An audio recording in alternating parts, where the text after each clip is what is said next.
cerca de 16 indivíduos foram detidos e acusados de licitação social. Foram confirmadas 2 a 4 mortes por linchamento e 8 deram entrada no hospital por agressões físicas relacionadas à acusação de terem sido os protagonistas do suposto encolhimento de órgãos genitais.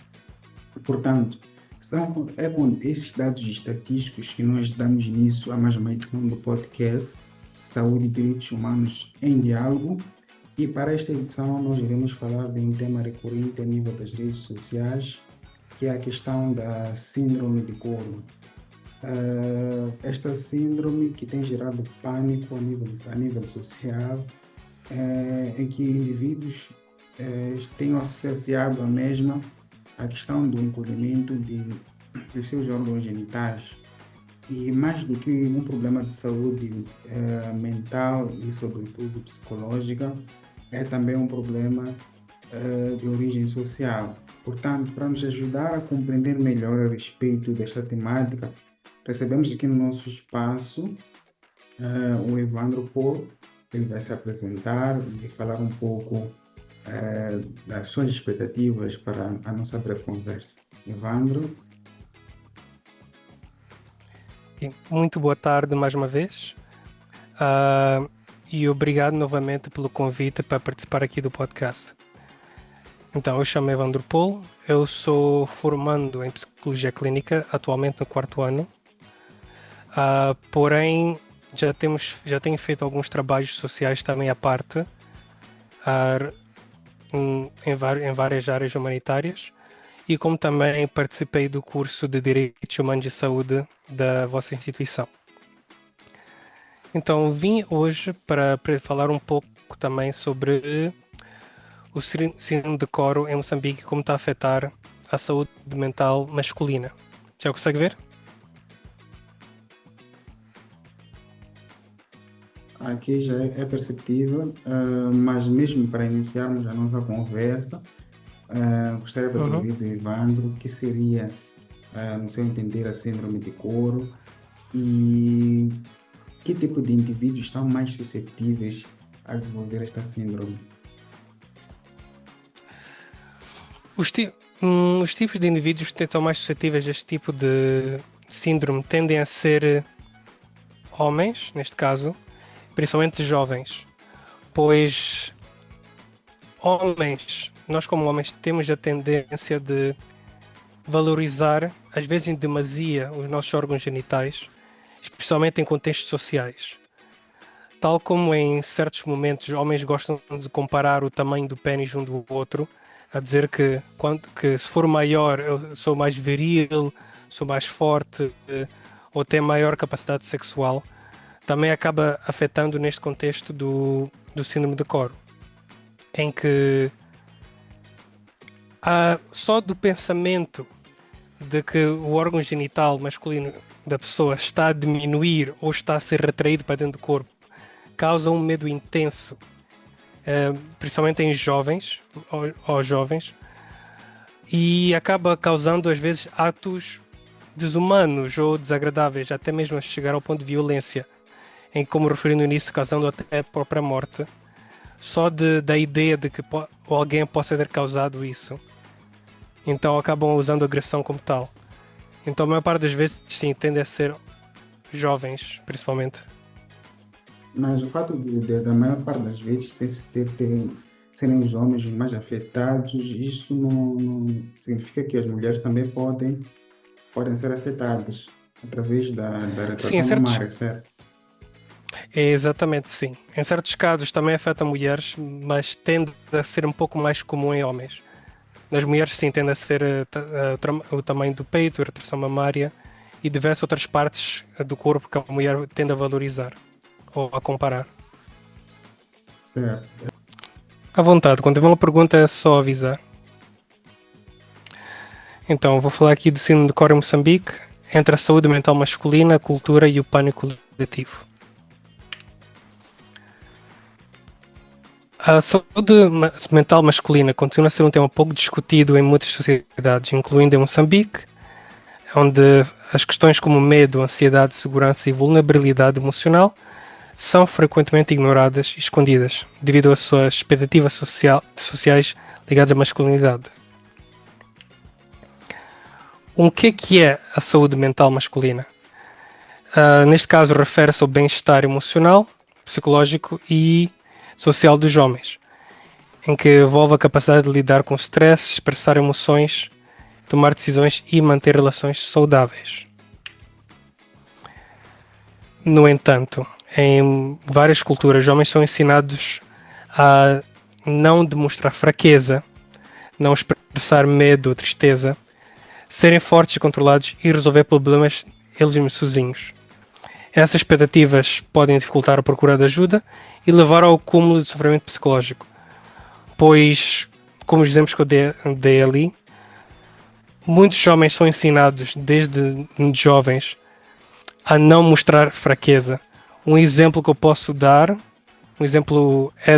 já tive um amigo que quando perdeu o pai, quando tinha cerca de 7 anos, um dos tios disse ele que não deve chorar, que deve ser forte pelas suas irmãs mais novas. O homem não chora. E desde aí, exatamente, o homem não deve chorar. Ele só teve as oportunidades, depois houve um dia, 7 anos depois do falecimento do pai, que ele de um dia, do nada, lembrou-se do pai e começou a chorar. 7 anos depois.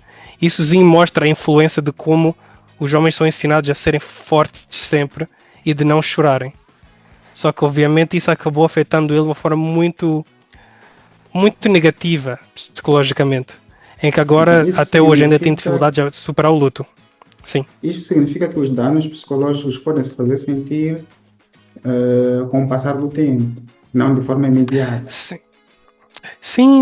Pode ser de forma imediata ou pode ser crônico, que vai durar semanas, meses, não anos. E então isso é um bocadinho sobre a saúde mental masculina.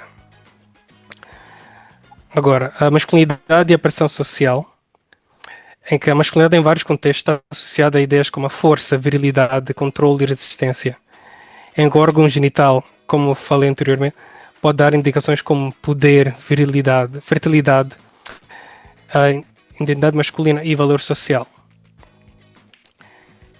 E que qualquer ameaça que o homem recebe em relação a essas partes íntimas pode gerar medo intenso e profundo impacto psicológico neles mesmos. E neste caso, falando da síndrome de Coro, esse medo ganha uma dimensão ainda maior, porque toca diretamente no núcleo da identidade masculina. Agora eu vou falar um pouco sobre o síndrome de Coro, mais no contexto científico, antes de entrar na parte cultural. Durante muito tempo, o síndrome de Coro é mais vista como um problema, está ligado a contextos culturais, a maior parte das vezes, ligado às crenças dessas mesmas sociedades. E que hoje em dia os investigadores tendem a ver isso, pode ser explicado através de vários fatores combinados, não apenas culturais. Geralmente é vista, no contexto científico, o Coro é visto como uma forma de ansiedade aguda. Aguda, neste caso, imediata, no próprio momento. Em que a pessoa entra num estado de medo intenso e começa a interpretar as sensações normais do corpo como sinais de perigo. Desculpa. Como, por exemplo, a retração natural do pênis devido ao frio. Pois, um exemplo engraçado esse do frio é de quando nós, homens, quando estamos dentro da piscina e a piscina está extremamente fria, o pênis naturalmente acaba encolhendo de tamanho. E neste caso, isso pode causar às vezes um medo nas pessoas, pensando que alguma coisa está a se passar, mas não, o corpo, o pênis em particular, encolhe porque é o sentimento natural. É por isso é o sentimento natural, porque é sensível à temperatura. Então, como uma forma de não ser afetado, acaba encolhendo para não ser tão afetado pelo frio. Outro exemplo. Sim? No caso de Moçambique, o fenômeno que tem sido falado nos últimos dias No entanto, os Sim, sim. especialistas afirmam que não há qualquer alteração física real nos pacientes. Ex- Então, por que esses exatamente, sim. sintomas parecem tão convincentes para quem os vive? É mais em termos de medo. No final do dia, o medo é o que causa a pessoa pensar que está a passar por isso. Na psicologia, nós temos o que chamamos de transtorno somático, em que uma pessoa acredita tanto que tem um problema, que tem um sintoma, que alguma coisa está a se passar no corpo deles, que o corpo acaba causando uma ação parecida ou a pessoa uma sensação de que está a acontecer isso no corpo. Então, só da pessoa sentir tanto medo que o pênis está a se retrair, o pênis pode até, em certo ponto, retrair-se ligeiramente ou nem retrair, mas a pessoa acredita que está a acontecer. E esse medo acaba fazendo com que a pessoa pense que está a acontecer e depois tenta procurar o culpado, que acaba muitas vezes envolvendo luta, agressão e até mesmo a morte.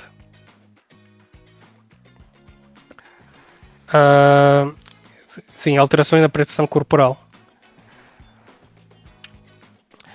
Esta é uma imagem que eu encontro, que tem se espalhado um pouco agora nas redes sociais. Explica de uma forma muito mais simples do que é o síndrome de Coro. Que a pessoa tem a crença, tem uma crença intensa de que os seus genitais estão encolhendo e podem desaparecer, causando medo extremo de morte ou doença grave. Tem aqui os sintomas, as causas possíveis e onde é mais comum, pois até apesar disto também acontecer em países africanos, os primeiros sinais vieram mais em contexto de países como a Ásia, como China, Malásia e Singapura, Indonésia e outros. Porém agora, obviamente, estamos a falar mais no contexto moçambicano. Sim, Não sei de por alguma acaso dúvida? estive a Sim. ler alguns estudos relacionados ao contexto asiático e sobretudo também africano, em que alguns indivíduos, pelo medo intenso de perder o seu órgão genital, acabavam tentando protegê-lo mesmo a qualquer custo, com recurso a elásticos, com recurso a Uhum. alfinetes, roupas interiores ajustadas, ou colocando mesmo a mão no seu órgão a todo custo para tentar proteger da agressão. Então isso revela que o medo é extremamente intenso, mas este medo qual é a origem social deste medo? E quais são os comportamentos típicos que nós podemos associar para além do medo? Alguns dos riscos, antes disso, geralmente esse vem do medo e mais em parte por causa do significado. Porque para o homem o órgão genital tem muito significado para si, neste caso.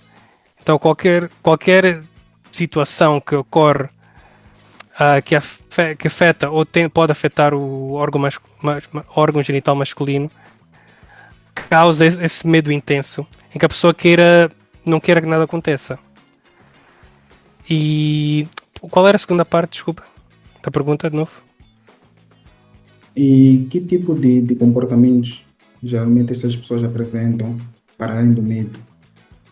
Já Para tinha além do medo. evidenciado aqui algum exemplo de homens que tentam Sim, sim. proteger o seu órgão a todo custo, mas que outro tipo de Uhum. comportamentos nós podemos elencar? Os mais comuns tendem a ser medo e violência.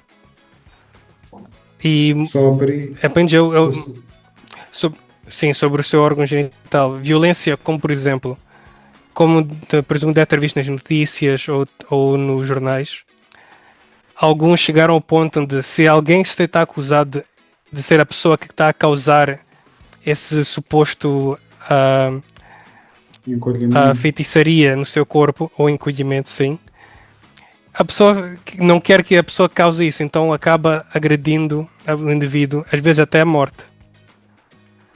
Porque pensa que agredindo esta pessoa, ou mesmo matando a pessoa, vai resolver o problema que nem está lá, que nem existe. Como tentativa de fazer com que pare essa retração. Pelo menos esses tendem a ser os mais comuns.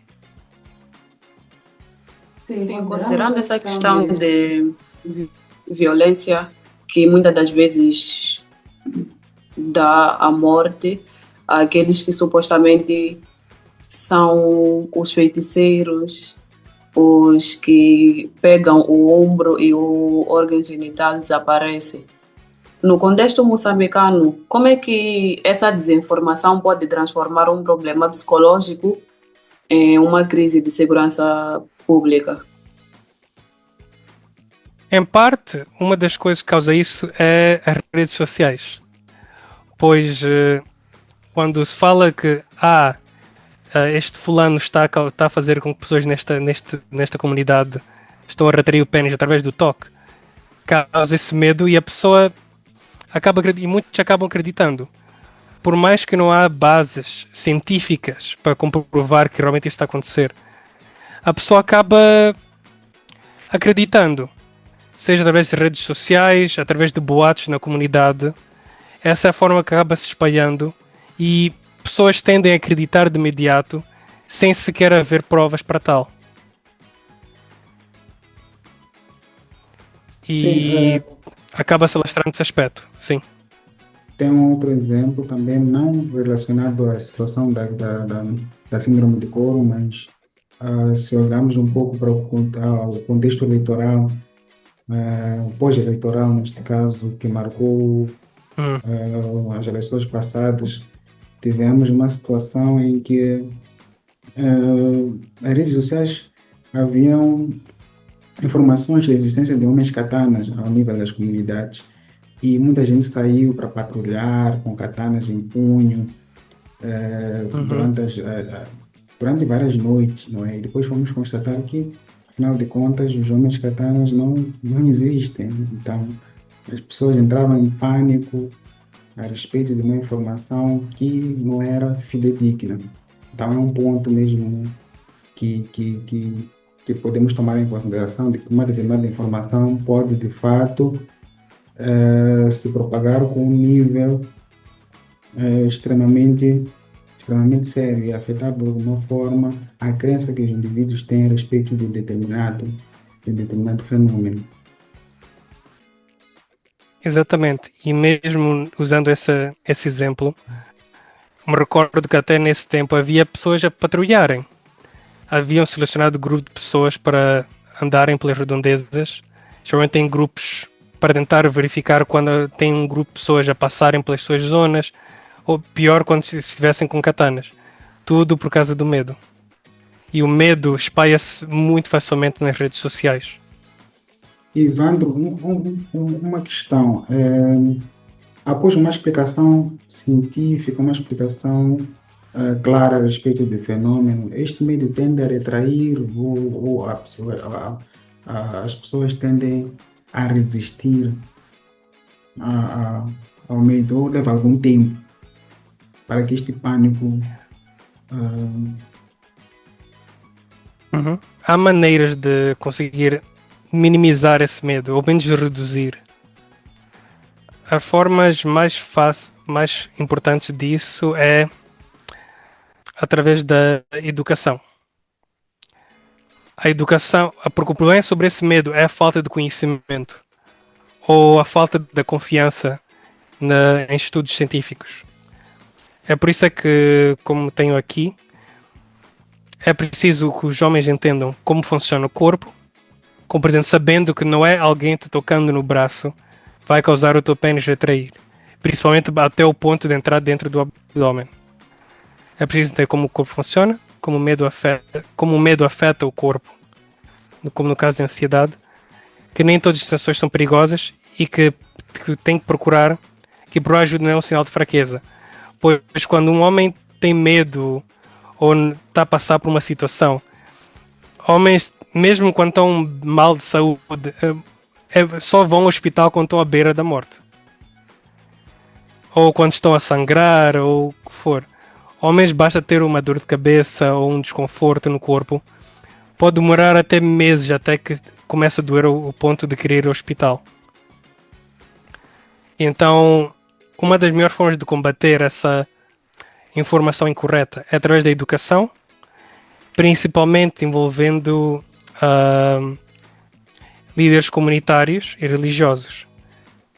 Pois muitas vezes, se for um grupo para uma comunidade, tentar explicar o que é que para tentar explicar que não é desacreditar os boatos que estão-se a espalhar, muitas vezes eles não acreditam, ora porque não confiam no funcionário de saúde, ou a cultura da pessoa está tão forte que não aceita qualquer outra explicação fora do seu contexto cultural ou da comunitária. Então é necessário envolver líderes comunitários e mesmo os líderes religiosos para conseguir espalhar essa informação, a informação correta sobre o que acontece e o que é que não está a acontecer no corpo da pessoa. Como também usando meios de comunicação acessíveis e confiáveis, principalmente. Não apenas confiar num post de Instagram ou no Facebook de alguém que está a falar de coisas que não tem estudo, não tem confiança. Provavelmente tirou a informação do ar. E neste momento, pelo que eu participei de um outro webinar, está a começar a haver campanhas de sensibilização em que funcionários públicos, psicólogos, estão a ser enviados para várias localidades à volta do país, no sul, no norte, no centro, para tentar sensibilizar as pessoas sobre a situação, para evitar que haja mais mortes devido à situação. E, obviamente, é preciso integrar a saúde mental nos serviços de saúde, pelo menos um pouco mais, porque, infelizmente, nem todos os centros de saúde têm psicólogos, mas é preciso insistir mais na importância de participar e conversar com o psicólogo como tal. Pois mesmo se o enfermeiro ou o médico sugerir ao indivíduo mas vai ter consulta com o psicólogo para falar sobre X, a pessoa não há de ir, muitas vezes, por causa do estigma que tem sobre a saúde mental e o psicólogo. Neste contexto em que esperamos que os líderes comunitários, religiosos e os outros órgãos transmitam essa informação, como a instituição como o Hospital Central, por exemplo, pode ajudar a conter este pânico, considerando que a partir do momento em que acontece algo, as pessoas levam os pacientes ao hospital. Hoje, por exemplo, teve um exemplo de uma situação dessas no Chiquelene. Não sei se conhece o mercado Chiquelene.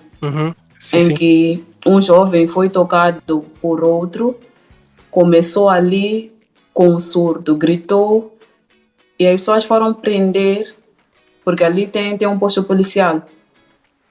Então a polícia prendeu o jovem que tocou o outro, e o afetado pela síndrome aqui falada foi levado ao hospital. Mas o simples fato de o jovem estar a gritar não significa que seja uma prova. Então, como lidar com essa situação também? Porque os hospitais já afirmaram que não há nenhum problema físico que foi constatado. Sim, o jovem que acabou tendo esse surto. Sim? O mais desafiador, talvez, caricato, seja as autoridades compactuarem com isso. Não é? O fato de prender um jovem por uma suspeita dessas. Dá para ver que este fenômeno cultural está tão enraizado até o nível das autoridades. Então, isso merece uma reflexão e, desculpa interromper a sua abordagem, mas pode responder à questão da Neide. Sim, eu posso responder um pouco das duas. Em relação ao jovem que teve surto, nesse caso é preciso acompanhamento psicológico. Pelo menos esse é o mais ideal como tal, em que o psicólogo vai ter que tentar explicar ao jovem que não ocorreu nada naquela situação e principalmente que a sua reação ou o seu receio é justificável em termos de é válido neste caso, mas não quer dizer que foi o que realmente aconteceu, Por tal como em casos em que, deixa eu ver, como por exemplo, a pessoa pode sentir que alguém lhe tocou, mas em certos casos ninguém tocou, mas a pessoa com tanto receio que tem acaba acreditando e o próprio corpo cria essa sensação do toque, enquanto talvez nem ocorreu. Agora, então nesse caso, muitas vezes, toda pessoa que está a passar por essa situação, que teve um surto, requer acompanhamento psicológico, que vai ser utilizado a conversa e várias técnicas para tentar ajudar com que ele entenda a situação aos bocados. Não é nada que não é uma coisa que em um dia vai se resolver. Às vezes demora-se várias sessões. 1, 2, 3, 4, às vezes pode levar até meses. Pois em outras situações ainda mais graves, pode até demorar anos. Mas nesse caso é mesmo preciso apoio psicológico, porque sozinho ou mesmo com familiares não tende a ser suficiente. E em relação aos policiais, não podemos esquecer que no final do dia os policiais também são humanos, também são pessoas. São pessoas que também vivem nas suas comunidades, têm as suas ideias, os seus contextos culturais. Então, felizmente ou infelizmente, também podem cometer erros porque têm os mesmos pensamentos que a população ao seu redor. Porque eles fazem parte dessa comunidade, mesmo se estão uniformizados e mais capacitados para tal.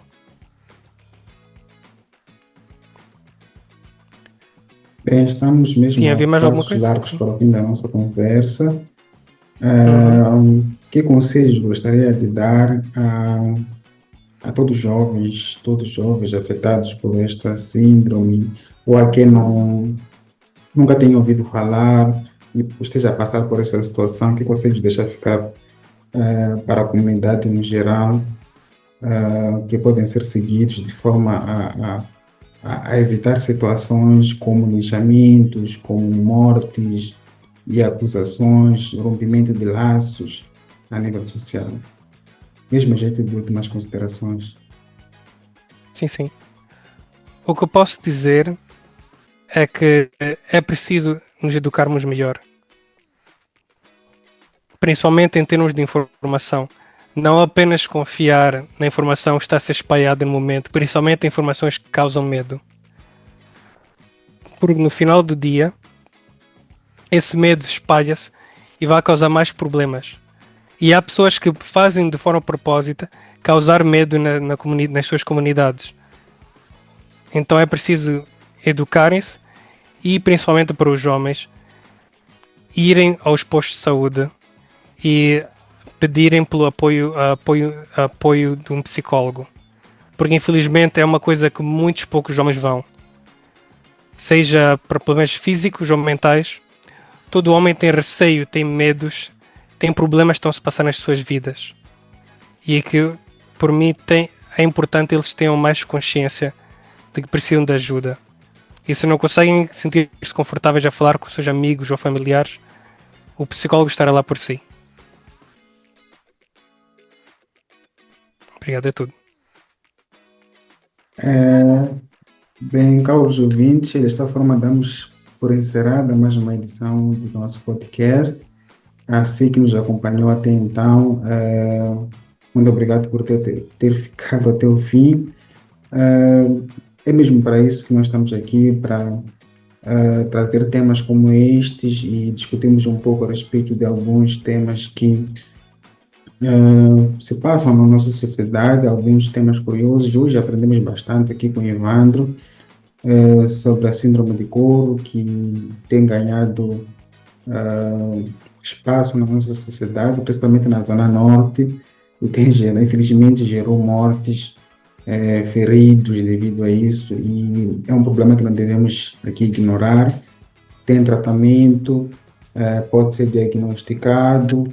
Assim que enfrenta este problema, pode procurar ajuda, pode entrar em contato conosco, pode entrar em contato com o Evandro, se permitir, e assim construímos uma sociedade mais justa, equitativa e com acesso à informação. Bem, é assim que terminamos nosso podcast e até uma próxima edição.